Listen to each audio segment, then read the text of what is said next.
হঠাৎ রানুমের সাথে সাথে হার্লিনাকেও পাওয়া যাচ্ছিল না, যে ব্যাপারটা নিয়ে তারা দুজনে খুব চিন্তিত হয়ে পড়ে। একদিকে দিলা ও স্মৃতি রানুমকে খুঁজতে বের হয়, অন্যদিকে রানুম হার্লিনাকে খুঁজতে বের হয়। রানুমকে খুঁজতে খুঁজতে দিলা ও স্মৃতি কখন যে আলাদা হয়ে যায় তা তারা বুঝতে পারে না, কিন্তু যখন দিলা বুঝতে পারে তখন সে ঘাবড়ে যায়। ওই সময় হার্লিনার কণ্ঠ শোনা যায়, যেখানে হার্লিনা বারবার দিলাকে সালাম দিচ্ছিল।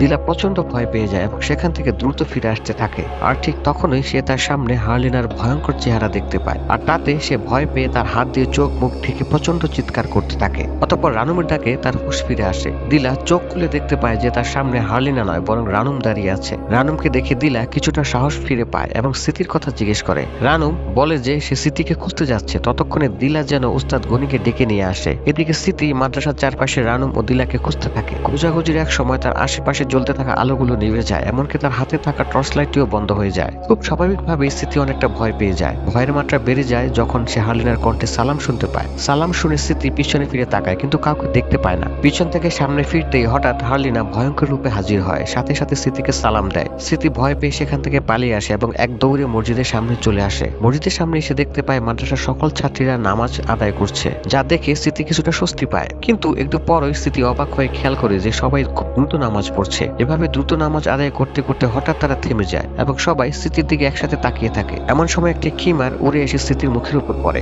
ফলে স্মৃতি চিৎকার করতে থাকে। আর তখনই সেখানে উপস্থিত হয় রানুম। স্মৃতি দেখতে পায় তারা দুজন ছাড়া মসজিদে আর কেউ নেই। স্মৃতি রানুমকে দিলার কথা জিজ্ঞেস করে। রানুম জানায় দিলা উস্তাদ গনিকে ডাকতে গিয়েছে। এরপর তারা দুজনে বের হয়ে যায় দিলার উদ্দেশ্যে। অন্যদিকে দিলা ততক্ষণে উস্তাদ গনির ঘরের সামনে পৌঁছে গিয়েছিল। দিলা দরজায় বারবার নক করলেও কেউ দরজা খুলছিল না। এমন সময় দিলা খেয়াল করে যে দরজা তো খোলা রয়েছে।